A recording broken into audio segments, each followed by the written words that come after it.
Good morning, everyone. Today we're checking out the kaiju profile Redux for the one and only Varan. And I hope I'm saying that right because it's just a 5-letter name. So let's just hop in and see what we can learn about this, well, kaiju. Before it got addicted to versus films, Toho produced 4 solo kaiju adventures from 1954 to 1961. 3 of those kaiju would become international superstars, but this video is about the one who got left behind. Greetings, kaiju fans. I'm the King of the Monsters, and today we're taking an updated look at the unbelievable Varan. Varan. Okay, that's how the name is pronounced. Oh, but apparently it can also be Varan? Huh. This is interesting. Varan debuted in a self-titled 1958 film. A Mesozoic reptile known as a varanopode, he emerged from Kitakami River and destroyed the nearby village before landing at Haneda Airport, where the JSDF killed him by tricking him into swallowing several powerful bombs. The movie was originally commissioned by an American studio as a TV movie, then was hastily transformed into a Japanese theatrical release after the studio went under. With a lower budget and generic script, it proved much less successful than its contemporaries at home and abroad. A 10-meter, 60-metric-ton youngster crossed over to the Godzilla series in Destroy All Monsters as one of the kaiju interned on Monsterland. Despite his abbreviated film career, Varan's memorable design has given him a sort of cult status among kaiju fans, and he was considered for at least 3 other It has a bit of a gliding reptile feel to it. roles that never came to be. On to the design. Special effects director Eiji Tsuburaya initially conceived of Varan as a Godzilla Kappa hybrid, with Akira Watanabe working in the monster's ability to glide. Teizo Toshimitsu modeled Varan's head, the Yagi brothers Kanju and Yasue handled his body, and newcomer Keizo Murase created his skin, back, and claws. Murase constructed the scales on the monster's back out of peanut shells, while its spines were created from translucent tubing which was cut to size and wrapped in sheets of vinyl. The suit's eyes were similarly translucent, allowing built-in lights to shine through. Color photos of the suit showed that it was brown, while some publicity stills painted the beast green. Haruo Nakajima wore Varan's suit for most of his scenes, with Katsumi Tezuka stepping in for water scenes. Nakajima suffered his only major injury as a suit actor during filming. The truck that exploded underneath Varan badly burned his stomach. A flying prop and hand-operated dude got first-degree burns on the job. Puppet, or Gignol, both roughly 1/2 size, were employed to portray the monster in addition to the suit. The filmmakers recycled a few shots from Godzilla, specifically of the monster's feet and tail, plus a couple of erroneous frames. Either the prop or the puppet cameoed in the 1961 Toho comedy Cheers, Mr. Aomori. In All Monsters Attack Directive, an early script for Destroy All Monsters, Varan had a larger role, fighting alongside Rodan against King Ghidorah. Unfortunately, 10 years of decay had left his suit unusable. The filmmakers were only able to salvage the gliding prop, relegating Varan to only a few brief shots. It was featured alongside the movie's other monster suits and props in many publicity stills, highlighting how small it was. That's a bit of a shame. To explain this size discrepancy, contemporary sources chose to scale Varan to only 10 meters in height and state that he was a juvenile. A select few later or recent sources still give that height in the 60-ton weight, but most simply give the monster the 1958 incarnation's stats.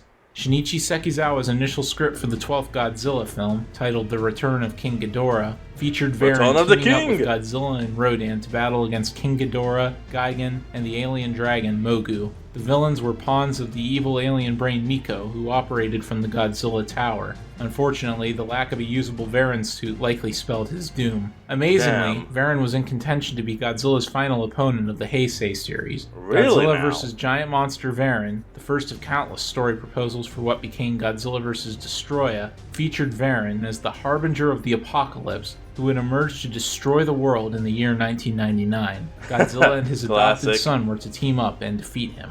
Varan's last shot came in Shusuke Kaneko's proposal for Godzilla against Varan, Baragon, and Anguirus, giant monsters all-out attack. Here, Varan was an ancient guardian monster known as Baradaki, the White Wind monster, who joined forces with the Golden Freezing monster Anguirus and the Red-Hot monster Baragora to defend Japan against Godzilla. The 3 guardian monsters, renamed Varan, Anguirus, White, Yellow, and Red. Huh. Wonder what the implication of that is. and Baragon by the JSDF would confront Godzilla in Yokohama. All three fell, but they wounded Godzilla enough for the Gotengo to finish him off. While Toho approved Kaneko's story, they requested that he add Mothra and King Ghidorah to increase the film's marketability. Kaneko obliged, giving Varan and Anguirus the axe and retaining Baragon in a reduced role for what became Godzilla, Mothra, and King Ghidorah, Giant Monsters All-Out Attack. But Varan happened to be the all-time favorite of the film's monster designer Fuyuki Shinada, who sculpted his facial fins onto the heads of the King Ghidorah suit. Oh, that's kind of nice. Varan is a trifibian monster. He crawls along solid land with ease and can move quickly underwater while remaining submerged for an extended period of time. Most unusually, he's capable of gliding flight through the use of winged membranes between his arms and legs, much like a flying squirrel. Varan glides at a speed of up to Mach 1.5, equivalent to the Showa Rodan's flight speed. The novel Godzilla 2000 by Mark Saraceni explains that the monster floats by separating hydrogen from water and storing it in sacs along his torso. Wait, what? Varan's combat abilities go largely untested in the movies. In Godzilla Unleashed, his gliding abilities allow him to perform acrobatic martial arts style moves, and he bested Rodan in single combat in Godzilla Rulers of Earth. In Unleashed, Varan spits a pink sonic beam from his mouth, explained in the game's manual as an adaptation that allows him to communicate over vast distances. These waves can be weaponized to disrupt an opponent's sense of balance. He can also emit more concentrated blasts. Varan's hide is impervious to conventional weapons. Dr. Sugimoto and Majima propose that his durability comes not from the thickness of his skin, but its flexibility, which allows it to withstand impacts from projectiles and explosives. However, he was stunned when a truck full of Dr. Fujimura's explosives detonated beneath him, and was ultimately killed when they were set off inside him. Weirdly enough, that actually is kind of true. If skin isn't flexible, it can easily tear. That's actually one downside of the people that are overly bodily built. The skin becomes so tight that any kind of impact done with enough force, would just tear the flesh. Yeah, that's a real thing, by the way. Look that up. Following the discovery of a rare species of butterfly native to Siberia in the Tohoku region of Japan, Professor Sugimoto sent two of his students to the remote village of Iwaya to search it. However, both men were killed in a landslide, which locals attributed to the local mountain god, Baradagi. Yuriko Shinjo, a reporter and sister of one of the two deceased students, traveled to Iwaya with photographer Horiguchi and Kenji Uzaki, another of Sugimoto's pupils. When they arrived, they found many of the villagers and a local priest praying for Baradagi's mercy. The trio tried to explain that Baradagi was a mere superstition, but the villagers were too afraid to even follow after Gen, a young boy who wandered beyond the village's boundaries to chase after his dog. Once Yuriko found him, Ozaki convinced the villagers to meet them with another round of scientific guilt-tripping. He was immediately proven wrong when a colossal reptile emerged from the nearby lake and rampaged through the village, killing the village elder as he attempted to placate him. Uzaki identified the creature as a Varanapode. You know, one funny thing about those scenes, well, it's someone just close up and then those bits of debris going at them. It's just funny to think that they're standing there and people are just having to throw leaves and small twigs at them. A giant reptile that lived from the Triassic through Cretaceous periods.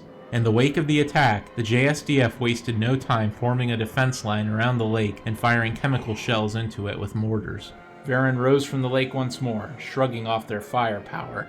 As they retreated, he chased Kenji and Yuriko into a cave, but Professor Sugimoto saved them by having nearby troops lure him away with flares. Rather than return to the lake, Varan unfurled large membranes between his limbs and glided into the distance. He splashed down in the sea and began approaching Tokyo. Air and naval units intercepted the monster, but could do nothing to halt his advance. Varan soon came ashore at Haneda Airport. As his hide was too tough to be penetrated with any known weapons, the JSDF made plans to destroy him from within instead. They tied experimental excavating explosives to flares dropped from the sky. The plan was successful as he swallowed the bombs, which subsequently exploded inside him.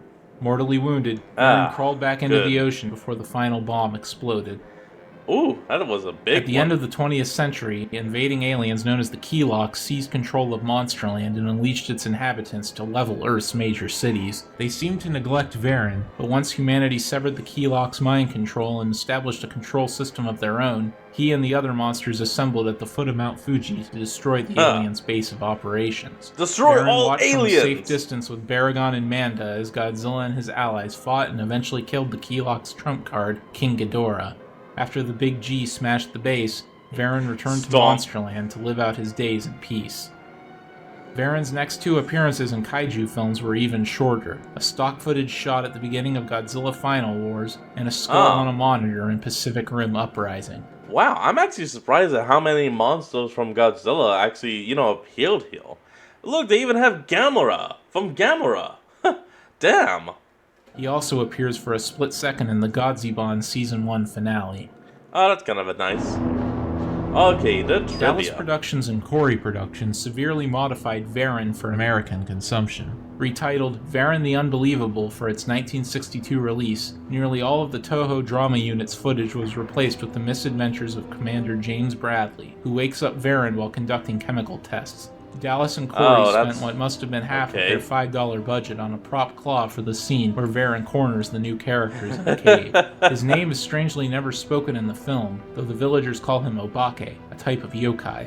His Godzilla-like roar was replaced with some low hissing and growling as well.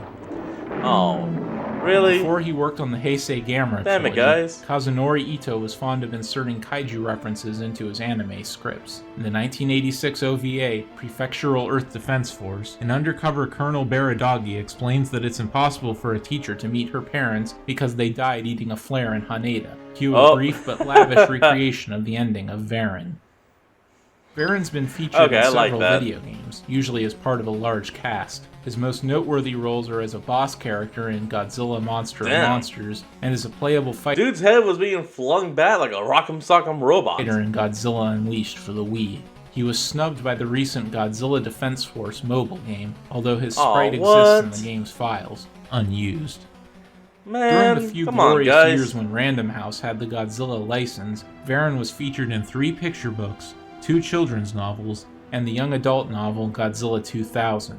He also would have appeared in the aptly titled Godzilla and the Lost Continent, which Random House canceled after the failure of the 1998 TriStar film. In Godzilla Monster Apocalypse, an individual designated Varan 2 appeared alongside Baragon 2 and Anguirus 4 in Los Angeles in 2030, after the 3 were attacked by Godzilla in the Pacific Ocean. Godzilla promptly destroyed all 3 monsters with a single blast of atomic breath. And Author Renji Oki admitted that this scenario was inspired by Shusuke Kaneko's original concept for GMK.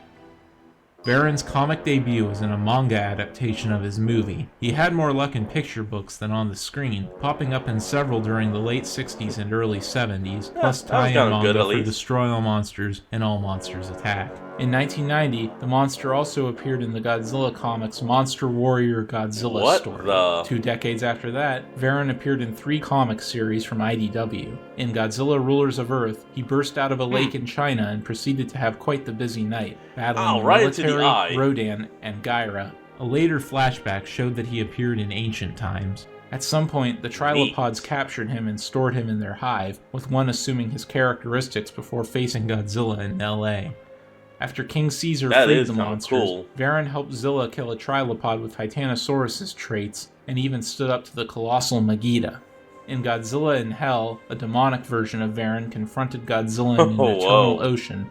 In the final Godzilla comic published by IDW, Rage Across Time number 5, Varan brawled with Godzilla, Anguirus, and Baragon in prehistoric times. Anguirus and the ongoing meteor strikes drove him off. Though he may well return in Season 2 of Godzilla, that wraps up Varan for now. Huh, that's actually kind of interesting, that we were able to finally learn all this stuff about him. I mean, it's kind of a shame all these smaller monsters are not getting the love and dedication they should, but, it's always about money. I mean, money this, money that, money, money, money. Well, anyway, folks, that's going to be the end of today's video, and I hope you all enjoyed this. Remember to like, comment, and subscribe for more. Link to the original will be in the description below, and I'll see all of you next time when we flick back on. Until then, this is Fox, signing out. Peace.